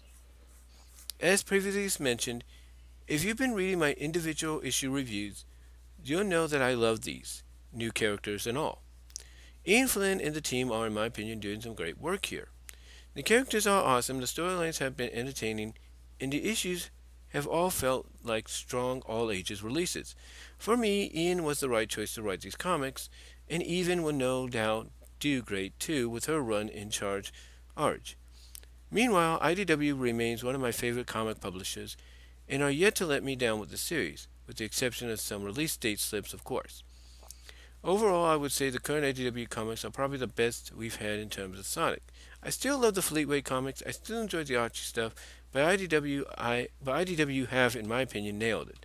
The comics fit nicely with the current gaming world, and that is something I like. Basically, though, I've generally just enjoyed it all. I like what once was and what is. It's that simple. And finally, we have the fandom clashes. Okay, so this may not be a popular opinion in some groups, but at this point, I feel like I need to say this. The fighting is ridiculous. Frankly, with all the things going on in the world, ranging from COVID-19 to global warming to human rights infringements, the fact that people think the priority should be to fight about who wrote comics about anthropomorphic high-speed blue hedgehog better seems ridiculous. I'm not saying don't have an opinion. We all have our own taste. We all have things we love and hate. That's fine. I'm also not saying to discuss it, or not to. I'm, al- I'm also not saying not to discuss it. I've spoken to fans, both pro and anti, both key writers, and you know what? We were able to agree or disagree in a civil manner and move on. You can support things you enjoy and lament those you don't in a reasonable manner. The big issue here is, the big issue here isn't which side you're on; it's how you choose to present your view.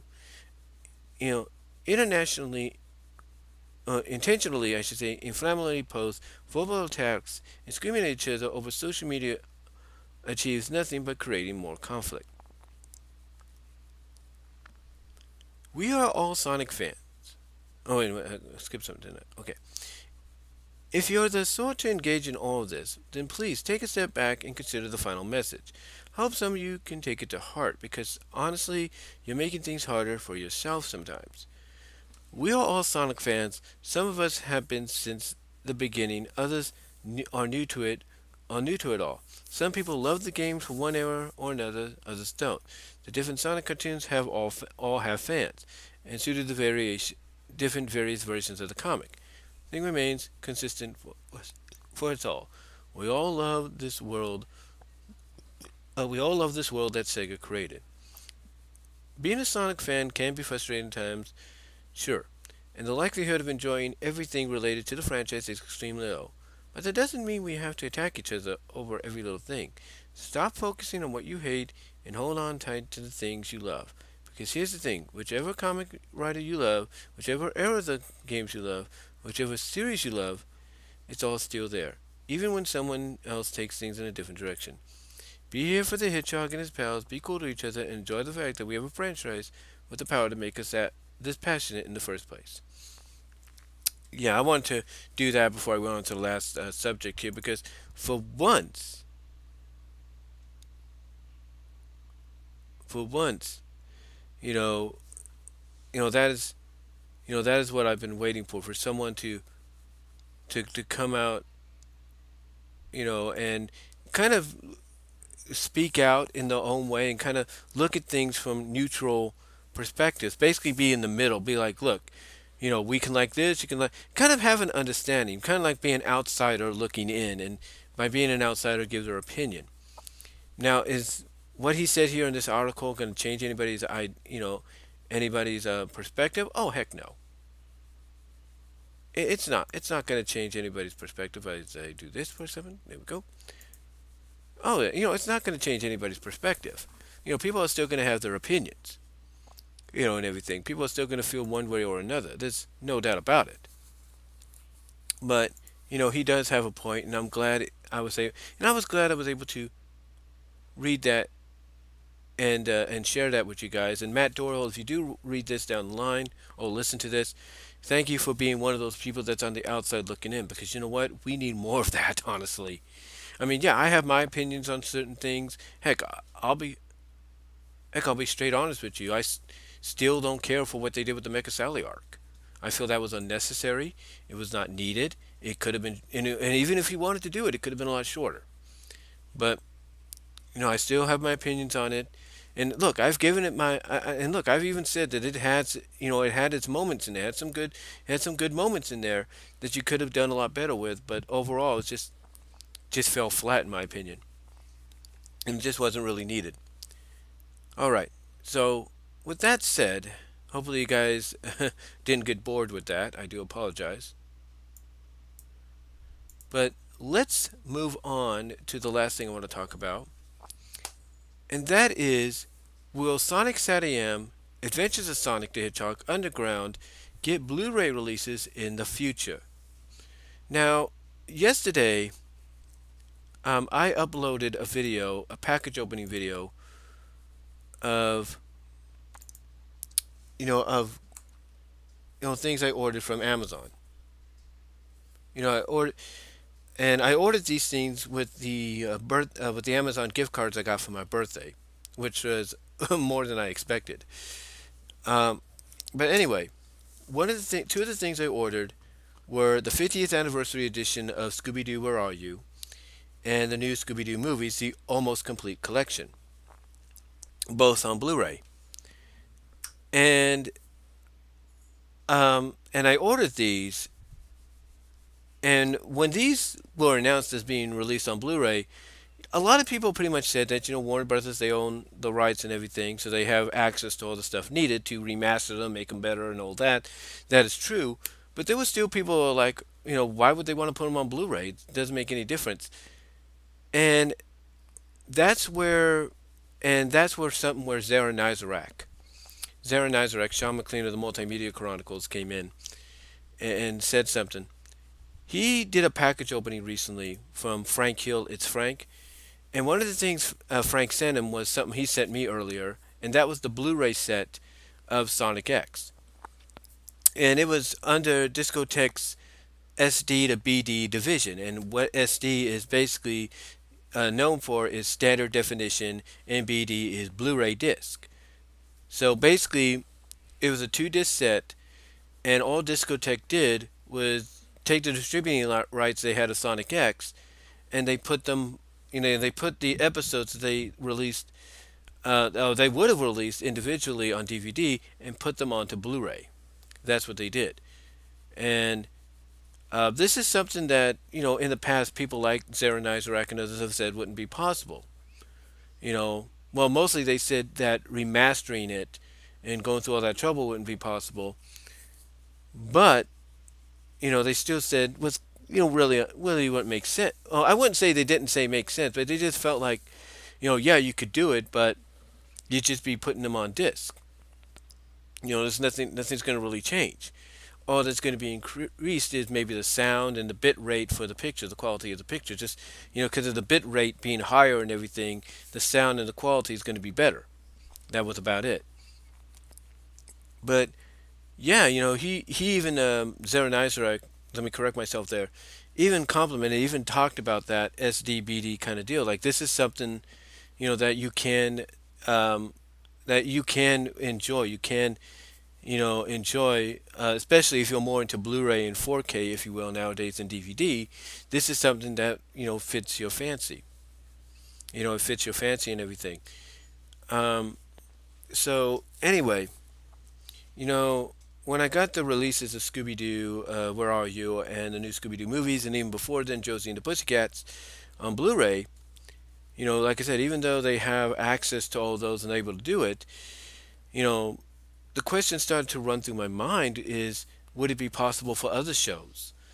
And that's why I want to talk about this here. As confusing and convoluted as that just sounded. um, like I said, as convoluted and confusing as that just sounded. Basically, long story short, I look at something like Sonic SatAM, I look at Underground, and I look at Adventures, and I see series that I truly believe could benefit from Blu-ray releases. I think they would be huge money makers for End Circle, for Wild Brain, for Sega as a whole. I mean, the Sonic SatAM series, I don't think you'd have to worry about You know how many Blu-rays that would be? I think it's just one Blu-ray and that's it, and you'd be fine. You know, because it's a four-disc set. It's 26 episodes. 26 episodes, along with the bonus features, along with like Sonic Christmas Blast. If you want to throw that on there, maybe even give them an option of watching the final four episodes as a movie, like what I did 10 years ago, almost 10 years ago, this October. I kind of, and basically, if want to know what I mean, that's what, and in case you want to know what I mean by that is I edited very carefully all the final episodes of season two together, with the exception of the Doomsday Project title picture or title card. Put that after the introduction of that episode, and then just paused it, went to Cry of the Wolf, waited out the intro and the title card, and then very carefully, as soon as it faded to black and then faded in, went from there. If you know what I mean. You can check that out here on my YouTube channel if you want to check that out. But anyway, long story short, you look at the fact that SatAM is 26 episodes. One Blu-ray can fit them all. You can, along with the features, and along, like I said, with the option of doing what some DVDs are doing, and that's give them the option to watch, like let's say the final four episodes, maybe even Blast of the Past, as a full movie and a mini movie. I think would work out, and would sell very, very well for them, in my opinion. So I would love to see that. Same with Sonic Underground. Those 40 episodes, they could be fitted onto one disc. And then Adventures, I think, would be the only one you'd have to do two discs with. I really do. You might be able to do it on one disc, but I think two discs mostly for Adventures would probably be the way to go. But yeah, I could see that happening. But the question is, will we get them on Blu-ray down the line? Will we get them? And I think honestly, we probably will. I think with this being the 30th anniversary, with Sonic Prime coming out next year, being distributed or being co-produced and released on Netflix by WildBrain, the people that own the distributing rights, streaming wise and all that, physical media wise and all that, like what I'm trying to say is with Sonic Prime being distributed by WildBrain, who, as I was trying to say, I kind of lost my train of thought there. I do apologize. I've been doing this for almost 2 hours. I do, I do apologize there. But with WildBrain owning the rights to that, to the Sonic, to the '90s Sonic's properties, animated properties. I mean, I could, streaming wise and physical media wise, I could see, and you know, with this being like, something to celebrate the anniversary, I could see them releasing. I could see them doing that. I could see them going to End Circle or whoever they can get, whether it's Shout Factory, whether it's Discotheque or whoever they would rely on, or even Paramount maybe. And I could see them saying, "Hey, you want to take these episodes and release them on the Blu-ray? Just to make an extra buck, just to promote Sonic Prime or even the movie." I could see that. I could see that happening. I really can. So I do see it. I do see it potentially happening in the future. It's just a matter of, will WildBrain, and Sega, mostly WildBrain with Sega's approval, go through with it. And I think they will. I think with Sonic Prime coming out, them being behind it, and them wanting to promote it as much as they can, along with the movie coming out, I think they, maybe even with Paramount Home Video's help, they might, just do it. Or they might go to End Circle and say, hey, let's put this on Blu-ray and, make some extra cash, as well as promote Prime coming out, as well as promote, like I said, Prime, and promote, the movie coming out, the second movie. Let's, take this opportunity, take advantage of it, and go this route. So I could see them just taking a lot of the episodes, dumping them onto one disc, like with when it comes to SatAM and Underground, along with the features from the original releases, if they have access to those, as well as the option of taking some of the miniseries and putting them together as a movie, or be viewable as a movie.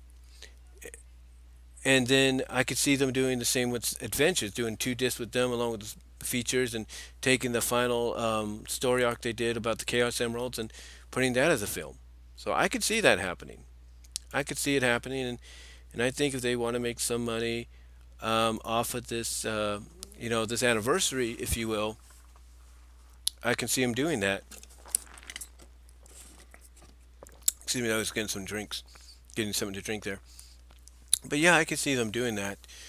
Um, and I'll be honest with you. If they make that announcement, I'll be the first to go online and order and do a pre-order of all of that, of all those on Blu-ray. I really would be. And because let me tell you this right now, I will pop in a disc of the SatAM box set of season two or season one. And the intro, when you watch it on 4K, looks great. It looks tremendous. So I can only imagine that if they get put onto a Blu-ray disc and that bit rate on the Blu-ray helps increase the sound and the picture, how much better it would look in the long run. Now there are some people that some fans, some people that have done that already. They've like Collector's Haven, I think, has gotten the Blu-ray, has basically taken episodes and dumped them on the Blu-ray, thus unofficially given us a Blu-ray release of Sonic SatAM and other shows. So even if they don't do that, maybe I might look into Collector's Haven and do that. Maybe I might do that sooner than we think. Who knows?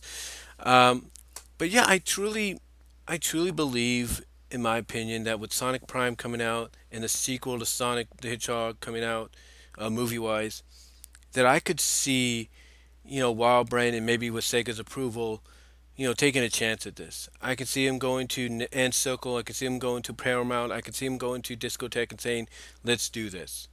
And I guarantee you, once that announcement gets made, these will sell. These will sell, especially with everything I feel that they can include on it. But yeah, do I think they're going to come to DVD to Blu-ray in the future? Absolutely, I really do, because I don't think you can deny it, anymore. You can't hold it off anymore, especially when you see, Sonic X going there, when you see Samurai Pizza Cats going there, when you see Scooby Doo, Josie, and other properties going in that direction. I don't think you could deny it any further. But anyway, though, guys, that's what I feel. That's how I feel about it. I feel we're going to get it and on Blu-ray in the future, and I look forward to that time. I look forward to that announcement when it gets made. But anyway, though, guys, I just wanted to come on here and give you my thoughts on all this going on Sonic wise, and and you know like I say, just give you my thoughts on everything going on Sonic wise. Hope you guys enjoyed it. Thank you to those joining me in the live chat. Really appreciated it. More power to you.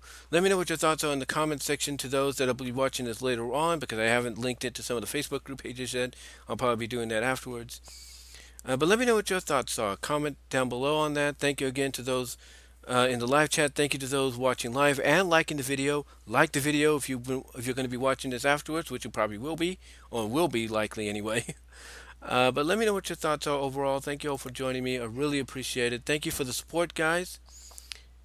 And hope to talk to you all later. But yeah, I just wanted to talk about some of the things that came out. Give me your thoughts overall in the comments down below about everything I've said, from Ken Penders being upset with Ian Flynn, or at least giving his thoughts on Ian Flynn, saying what he did in his recent Bumblecast podcast, if you will, among other things. What are your thoughts on what Matt Doyle had to say? How do you feel about everything that was talked about here on this live stream podcast, whatever you want to call it? And really, that's about it. So till next time, guys, hope to talk to you all later. Take care. God bless. Have a good night.